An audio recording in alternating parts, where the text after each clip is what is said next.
Greetings, unsettled souls. Sam Di Gangi during political commentary for The Media Speaks. You might know me from WitsNews, Conservative Daily Post, Teddy Stick, or Blasting News. And I want to mention that as I get started today because many of you will remember that I went to Highvole Fest last year. I was invited by the record label. Hello, Stephen. I was invited by the record label, and I got to interview all of the bands there. Got to obviously see the show, review the show. And one of the bands on that roster was Babylon Shakes. And you're going to want to check them out. They've got music that was coming up on the feed, so I contacted Highvole Music, and I will be interviewing them. Hello, Mike. I will be interviewing them later next week and most likely have an article up about their new music. So if you're fans of the Black Crowes, kind of that sleazy rock in the vein of like Faster Pussycat, you're going to want to check out Babylon Shakes. And with that, friends, going to get into the news that I had been speaking about in the comment section here when I listed the itinerary, as it were. How many of you are aware of the fact that one of the primary declarations of communism, one of the things that they actually bragged about, was the fact that they were going to control the youth? By that, it was twofold. In some instances, it could be done, and there's an argument that could be made that from the time of jazz, or even the can-can or something, that a certain amount of acceptance to darker thoughts, even during the swing era. Remember, Satan Takes a Holiday by Glenn Miller. And again, you can tell by the hair, and I'm just promoting a rock show. I'm not preaching to you here. But I'm saying in some ways it's sort of ingrained a normalcy into the culture for certain ideas that were in other times rejected as antithetical or whatever. Well, the bigger point here is that communism has always aimed to do the same thing. It's the part of the Nazis that were communistic. It's one of the elements about them that stood for socialism, of course, in the Nazi name. With that in mind, it's not too hard to see what the media and the powers that be, those that control us or those that pull the strings or whatever you want to say, it's very easy to see that, particularly since the 60s. And I would interject here that a lot of that happened when World War I and World War II fathers were pulled away from the home.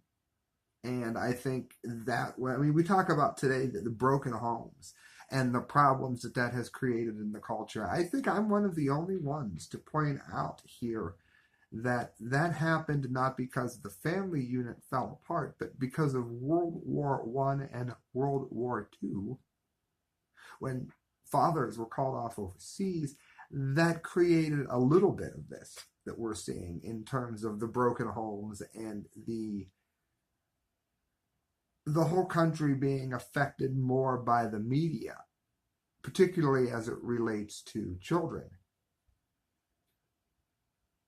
And that progressed from the 50s and 60s. And of course, onward, my generation, of course, we talked before about the generation next and all of that.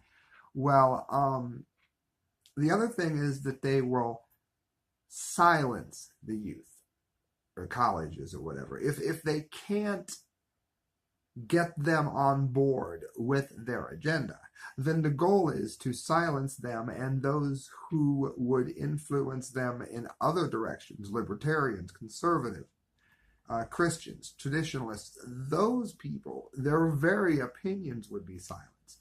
Now, we saw this with the smearing of the Catholic kids.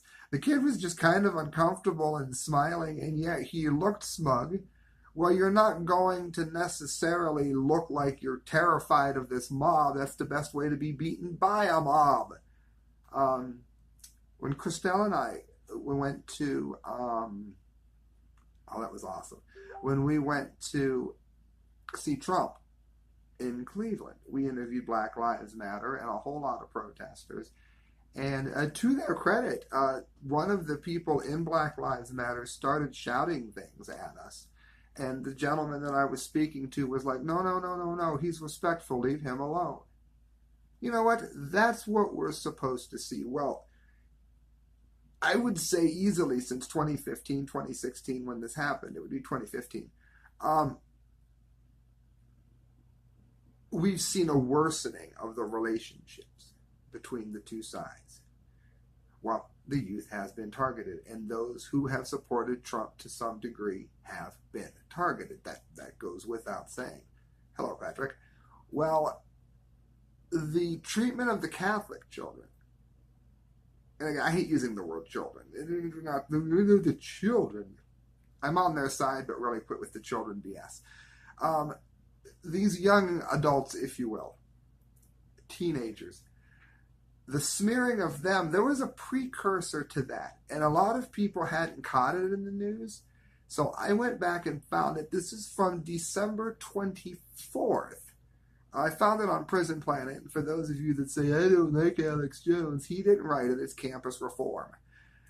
He's just aggregating it. Free speech advocate UT students self-censor because they are terrified. Let me go to screen share for those of you on the Media Speaks. Hello there. For those of you not on Media Speaks, you should be. Go to YouTube and subscribe. They're the only ones that have screen share. And it's very slow screen share. Nicole Neely, president of the free speech nonprofit Speech First, joined Fox News' Tucker Carlson recently to discuss her organization's latest lawsuit, a case in which campus reform previously reported. The lawsuit there you go. The lawsuit filed on December 13th in the U.S. District Court of the Western District of Texas alleges that the University of Texas engages in unconstitutional practices, which Riley outlined in the segment with Carlson.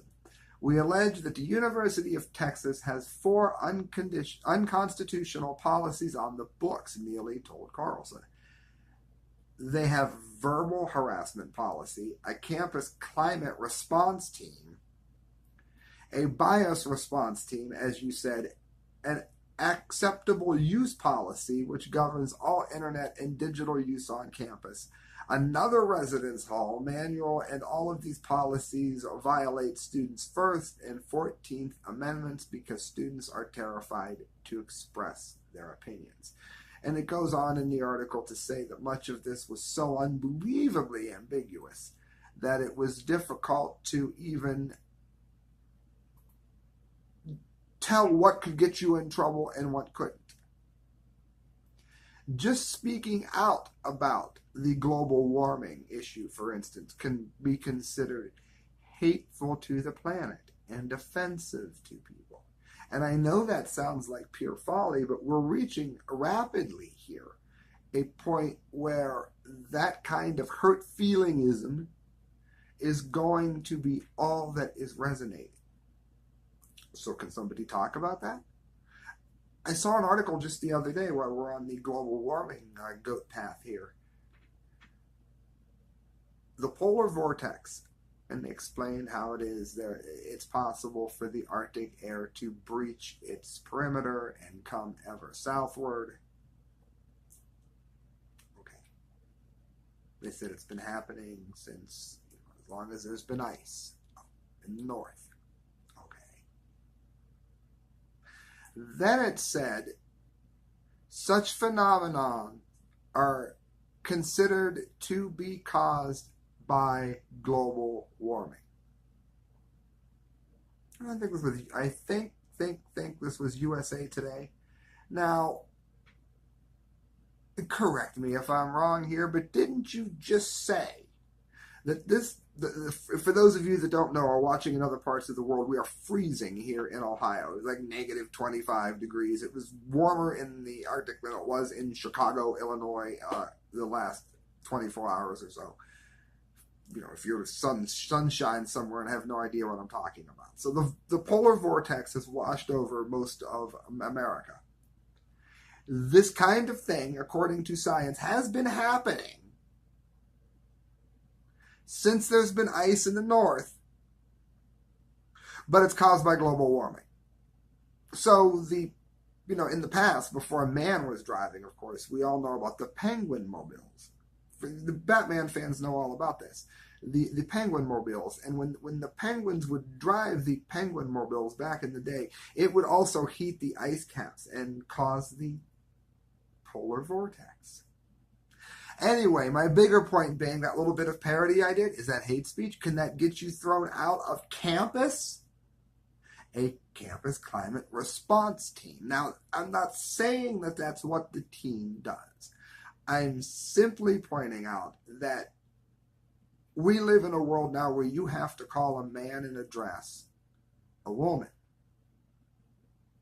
Now, I remember back in the day, I used to consider myself more liberal before realizing that I really was more libertarian. I stand up for the guy to wear the dress if he wants to do so. I stand up for him calling himself a woman. I have no problem with it. However, at the point that said person is able to mandate what everyone else must say is ridiculous. You may be saying, this is one of the most insightful political commentary segments I've heard in quite some time. That would be great. But if you don't say that, do I at some point have the right to mandate that you do? And that if you somehow hurt my feelings with something that you utter in the comments, then are you liable in some way? Okay, these are all conversations that stem from this. The point is, they tend to go after the youth. Well, guess what? That's exactly what we are seeing. So I thought that would be worthy of pointing out that they, of course, being communists, according to their own papers, according to their own agenda. And it does appear that that is exactly what they're doing. And you can see the intimidation growing. Again, this campus reform article was from December 24th of 2008. I thought this was interesting too. My computer is trying to freeze, so I'm pretty sure that I'm going to just try to call the whole thing up again. A study has found massive problems in the chemicals which are found in our shampoos and toothpastes and everything else. Now, immediately the question is going to come to me about fluoride. I have spoken on this repeatedly. I do not think fluoride is a good idea. And I can tell you a few things that I have learned in the time that I have, unfortunately, been using non-organic products again. After everything happened with Facebook, and go back, I speak on it extensively. I've gone to drinking more pop again, soda. I've gone to drinking pop more frequently, eating junk food more frequently. The shampoo I use is now non-organic, and it's got all kinds of hormones and chemicals in it which have been proven to cause cancer. Sodium lauryl sulfate, what makes your shampoo froth if it's not organic, is what makes brake fluid able to endure friction, able to endure heat. It is a carcinogen. On the package for brake fluid, it's listed as a toxin. So that's just one. Bisphenol A is another one. Now, I want to speak on this for a moment because I remember Alex Jones ended up getting laughed at to scorn for the whole gay frogs thing. And I think the sometimes people don't understand humor. I think the bigger picture of what he was saying, whether you do or don't like him, was missed here. And that is, aside from his statement and what I thought was a rather amusing parody on it, we know that bisphenol A is changing hormone levels. And we know from science that changed hormone levels prior to birth can lead to homosexual behavior. Am I saying that all gay people are created by bisphenol A? No. Am I saying that in some instances they may have been? Yes. Regardless of that, there are so many other chemicals besides fluoride or bisphenol A that are in these things. And this is from the South China Morning Post. Study links early puberty in girls to chemicals in shampoo, toothpaste, and soap, even if only used by the mother during pregnancy. Chemicals known as endocrine disruptors, commonly found in hygiene products, and don't zone out at me unless you don't bathe, may mimic hormones and lead children to mature well before their natural time. Okay, pause. For the children. Okay, I'm sorry it's happening to the children. I don't mean to be condescending there, but it doesn't just excel the functions of children. If you start increasing the speed at which any kind of cellular maturity happens, that can be very dangerous even for the older people. And these are all things I think that often get looked over. Over the past 20 years, girls have been reaching puberty earlier with high risks of some medical and behavioral problems. Attack the youth. Steve Grant talks about this. He's probably the best living rapper. Going after the children, harming kids, making, and it happened well. I mean, it happened well before I was ever born. Making a number of very disturbing things absolutely normal. Divorce, for instance, just being something you do. This normalcy given to that attacked a whole generation before my time. And it became this horrible norm. And my parents didn't divorce, but it had become this horrible norm that cultures just, the American culture has just accepted and embraced as normal. And it defeats the culture, it defeats the people, and keeps those who want to keep everybody pliable and reliant stranded to do so. It is a direct tool of control. It was what communists said that they were going to do, and exactly what they did. Many parents already worry about the chemicals in the personal care products that their kids are exposed to. We know that some of the things we put in our bodies are getting into our put on our bodies are getting into our bodies, either because they pass through the skin, or we breathe them in, or we inadvertently ingest them, said Kim Harley, lead author of the study and associate adjunct professor in the School of Public Health at Berkeley, in UC Newsletter. So please don't tell me that I'm on a right-wing lunatic fringe. That I would hardly call the UC Berkeley a conservative institute. Can we agree there? We need to know how these chemicals are affecting our health. Published in the Journal of Human Reproduction, another source, this new report comes from data collected as part of the Center for the Health Assessment of Mothers and Children of Salinas, known as Chemicals. The project followed 338 children from birth into adolescence to reveal how early environmental exposures may impact childhood development. Early puberty, or precocious puberty, is defined as developing breasts and starting periods before the ages of 8. The average girl starts somewhere around the age of 11. The chemicals in question, phthalates, parabens, a direct route to cancer, and phenols are known as endocrine disruptors, which may mimic hormones and lead children to mature well before their time. Friends, it doesn't get more stark than that. And it doesn't get better than the DUMBDEE of the day. As we get ready for the DUMBDEE of the day, friends, do me a favor and remember 2 things. First of all, if you're going to donate to a charity, be very kind to the NSAPCA. Hey, it's PCAs. Be good to the critters, if you will. I'm reloading my computer because the browser had crashed. That's why I got the high def. make sure you're really good to them. They're really good to the animals. It's a great way to pay it forward, if you will. And I've had a lot of listeners saying that they're happy that that's the charity that was chosen from the donations. So am I, because I've looked up more and more of what they've done. And the more I've seen what the ASPCA stands for, the more I'm really happy to be promoting them on the show.